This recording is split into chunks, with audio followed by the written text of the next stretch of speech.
ये नहीं।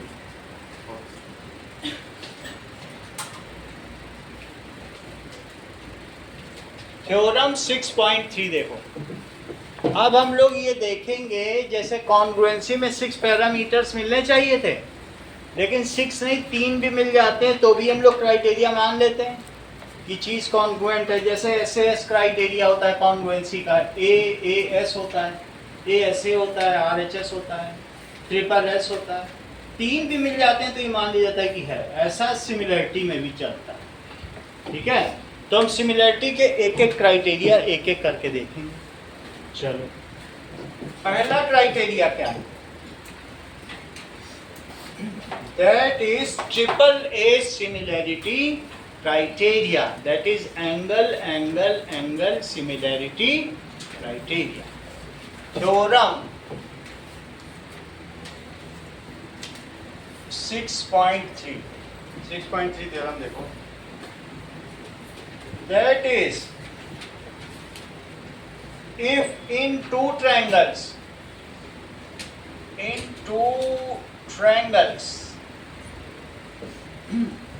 corresponding angles are equal,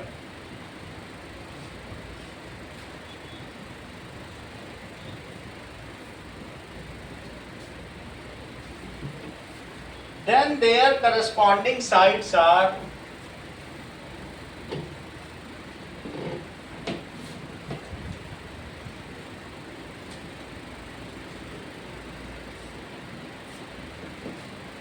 in same ratio.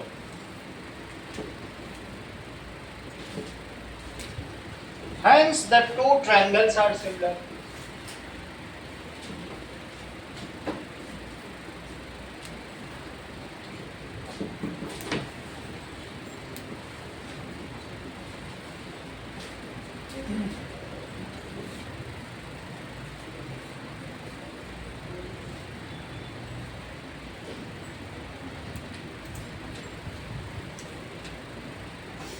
That is ABC, DEF,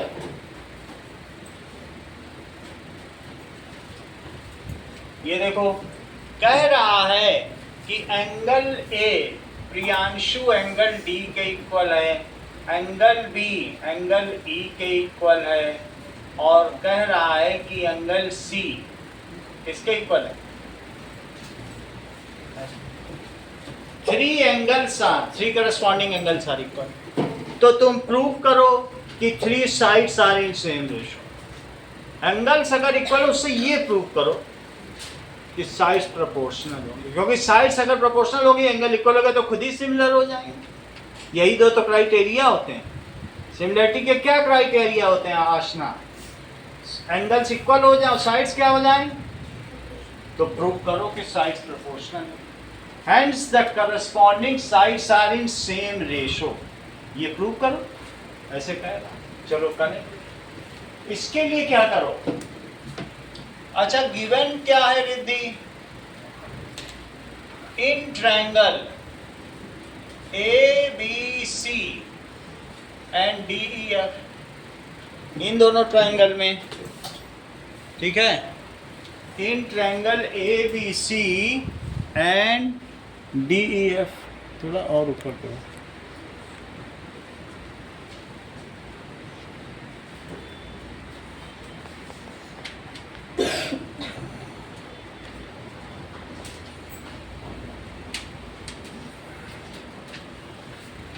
ये देखो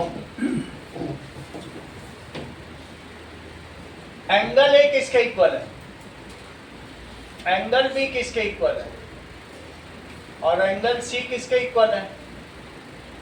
प्रूफ क्या करना है प्रभात, क्या प्रूफ करना है? यानी AB by DE is equals to AB by DE is BC by EF और AC by DF। ये सब K के इक्वल है, K लिख नहीं रहे लेकिन है सब प्रोपोर्शनल, ऐसा मान लो। These are proportional। अब देखो प्रूफ देखिए, ये छोटा ट्रायंगल है, ये बड़ा ट्रायंगल है, तो बड़े ट्रायंगल में ये AB है, तो कट लेंथ, इसमें एक लेंथ कट करो DP, जो कि किसके इक्वल होगी, cut DP is equal to AB। Compass में ऐसा रखो, मीजर करके यहाँ कट कर दो, कंपास में इसको रखो और यहाँ कट कर दो, है ना। कट ए, यहाँ पर जैसे तुमने P लिया तो यहाँ भी एक कट करो DQ, वो किसके इक्वल कट करोगे, cut DQ is equals to AC, join PQ, और किसको ज्वाइन कर लो, PQ को ज्वाइन कर लो। इन्होंने डॉट से किया क्योंकि कोई भी कंस्ट्रक्शन होगा तो वो कैसे होगा, ज्वाइन, ये बात हो गई। अच्छा मुझे ये बताओ कि इन ट्रायंगल, अभी तुमसे पूछा जा रहा है ABC and triangle DPQ, AB किसके इक्वल है, DP के, ऐसा क्यों है, पार्ट ऑफ इक्वल, हर चीज इन्होंने बता दी, बोल दी भाई कंस्ट्रक्शन। अभी ध्यान से सुना होगा तो यही बोला इन्होंने, ये चीज आप कट की गई ना, तो इन्होंने कहा रचना से, रचना के माध्यम से बताया भाई ये इसके इक्वल क्यों है, बाई कंस्ट्रक्शन, खुद ही आप ही ने काटा, तो बाई कंस्ट्रक्शन हाविश AC DQ के क्यों इक्वल है, रचना से AC is equals to DQ by construction, और एंगल A एंगल D के क्यों इक्वल है, ये भी तो बताओ। अच्छा गिवन, तो क्या कोई ऐसा क्राइटेरिया है जो इन दोनों ट्रायंगल को कॉन्ग्रुएंट प्रूव कर दे, कौन सा, S A S S A S, तो भाई एस एस कॉन्ग्रुएंसी क्राइटेरिया, बोलो कनिष्का, यहाँ समझ में आ गई बात, देखो बाई SAS कॉन्ग्रुएंसी रूल, तो triangle ABC is congruent to triangle DPQ, यहाँ तक की बात हो गई। अच्छा तो बाई CPCT बताओ, क्या एंगल B एंगल DPQ के इक्वल हो जाएगा, क्योंकि जब छोटा ट्रायंगल छोटे ट्रायंगल के कॉन्ग्रुएंट हो चुका है तो उसकी हर चीज इक्वल होगी। भाई ये वाला छोटा ट्रायंगल है और ये इस छोटे ट्रायंगल के इक्वल हो गया, तो CPCT से बाकी बचे हुए इससे भी सेम हो जाएंगे, तो B किसके इक्वल होगा बताओ, DPQ के, और कनिष्का C किसके इक्वल होगा, so angle C is equal to angle DQP, इसके इक्वल हो जाए। अब आगे देखिए, ये मुझे बताइए, ये तो हो जाएगा, ऐसा क्यों होगा, CPCT से होगा, लेकिन मुझे बताओ B और किसके इक्वल है, यहां देख के बताओ, E के इक्वल है, but angle B is equal to angle E, और एंगल C किसके इक्वल है, angle C is equal to angle F, तो बोलो इन दोनों को यदि मैं कंपेयर करूं तो DPQ किसके इक्वल हो जाएगा, ठीक है, तो एक ही लिख दोगे जब भी काफी है, ज्यादा लिखने की जरूरत नहीं, बट तो बताओ ये जब भी दो चीज सेम हो गई तो DPQ क्या E के इक्वल हो जाएगा, so comparing angle DPQ is equal to angle E, ध्यान दीजिए कह रहे हैं कि DPQ E के इक्वल है, but these are corresponding angles, लेकिन ये सम्मुख कोण है, तो उससे क्या होगा? If corresponding angles are equal then क्या होता है बताओ? लाइन्स पैरेलल, उल्टी बात, जस्ट एक एक्सियम का उल्टा ले रहे, but these are corresponding angles, so PQ क्या हो जाएगा? Is parallel to EF। अगर PQ EF के पैरेलल है तो यहाँ समझ गए नहीं थी बात, तो तुम DPT लगाओ बाई BPT लगाओ आशना।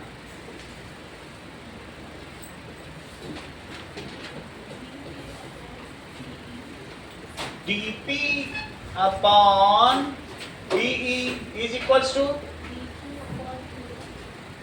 DQ upon QF। यहां तक की बात हो गई।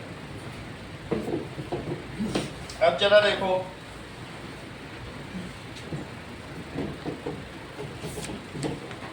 इसमें ऐसा करो कि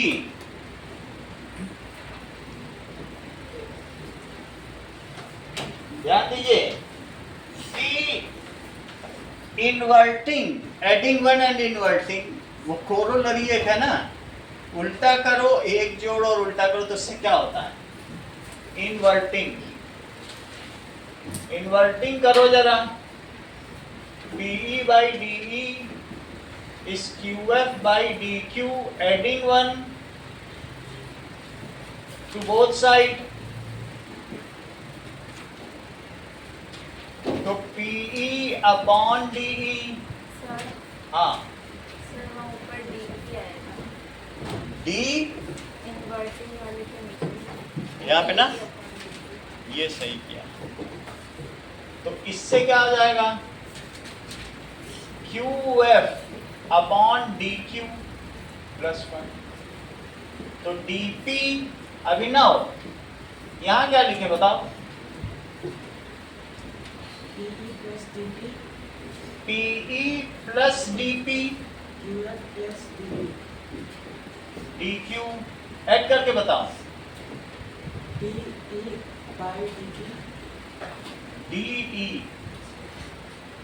DE by DP DF by DP, DF by DQ। अब इसको इन्वर्ट फिर से कर दो, inverting DP by DE is equals to DQ by, यहां तक समझ आ गया? तो मुझे ये बताओ DP किसके इक्वल तुमने कट किया था? कट तो किया था, किसके इक्वल कट किया था ये बताओ, देख के बताओ। DP, तो DP को किससे रिप्लेस कर सकते हो, AB, है ना? But DP is equals to AB और DQ इज इक्वल्स टू किसके इक्वल कर दिया था? AC by construction. तो इसको प्लेस कर दो इसमें, पुट इन, अब इसको कोई नाम भी दे दो, इक्वेशन नंबर 1 डाल दो। पुट इन इक्वेशन नंबर 1, तो DP की जगह डालो AB by DE, it is equals to AC by DF। तुमको क्या ऐसा लगता है,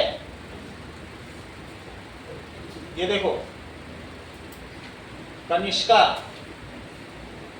कहीं तुम्हें ऐसा तो नहीं लग रहा है कि अगर तुमने इधर की ओर कट किया होता,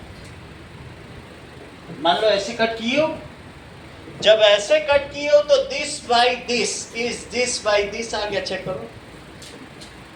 AB by DE AC by DF के इक्वल आ गया, लेकिन ऐसे कट किए होती तो क्या आता?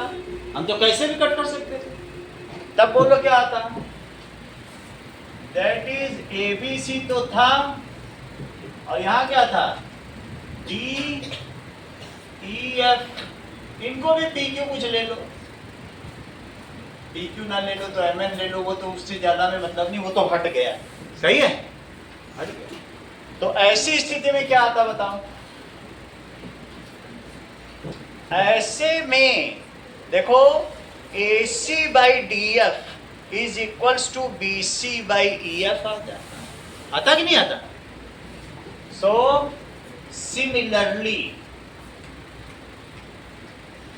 देखो, जो तुम्हारे वो साइड है वही वही लेना, अगल बगल वाले, वैसे उसमें भी थे ना दोनों। तो अब क्या लिखोगे? AC by DF is equals to BC by EF। यहाँ चेक करो, क्या यहाँ भी AC बाई DF है? तो AC बाई DF इसके इक्वल और AC बाई DF इसके इक्वल, तो क्या तीनों इक्वल? जो तुम्हारी जेब में पैसा, वो इनकी जेब में पैसा, उनकी जेब में भी 10 रुपए, 30 रुपए में बढ़िया नाश्ता करो। सही है कि नहीं?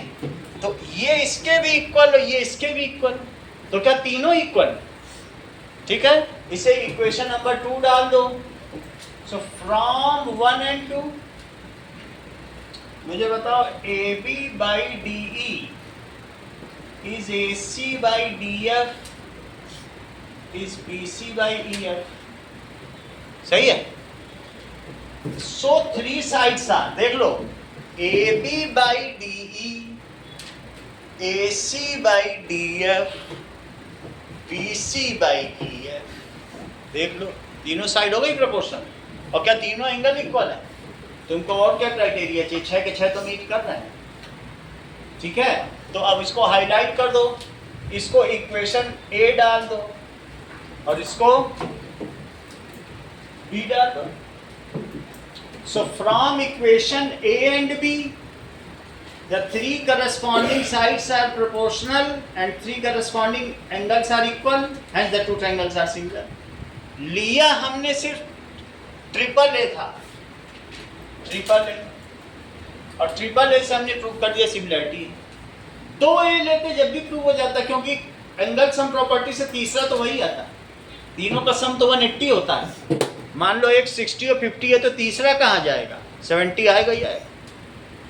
तो इसे डबल ए क्राइटेरिया कहते हैं। किसी दो ट्रायंगल के 2 एंगल इक्वल है तो तीसरा अपने आप ही इक्वल आएगा, क्योंकि एंगल सम प्रॉपर्टी में फंसा हुआ है ना। तो इसका दूसरा नाम क्या है?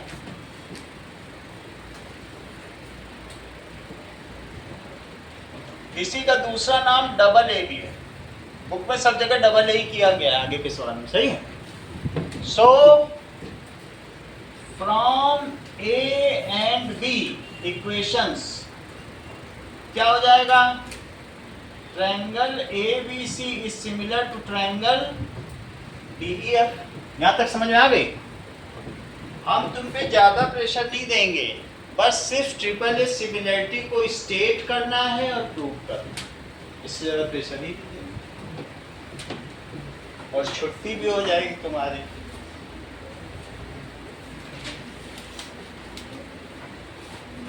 चलो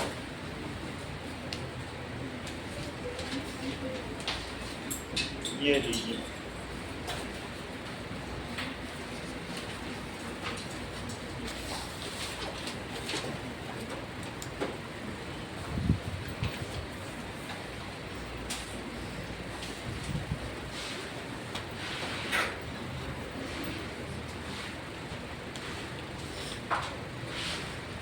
मिला पेपर? निकल गया?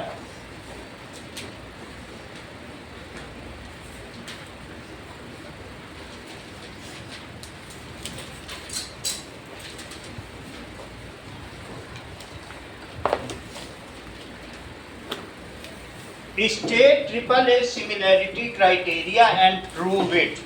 आपकी सुविधा के लिए डायग्राम छोड़ दिया गया।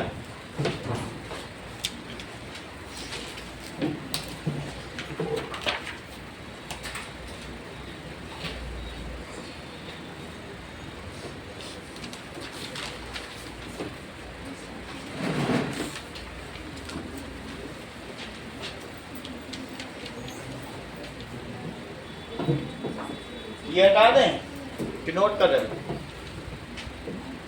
कहाँ तक किए हैं?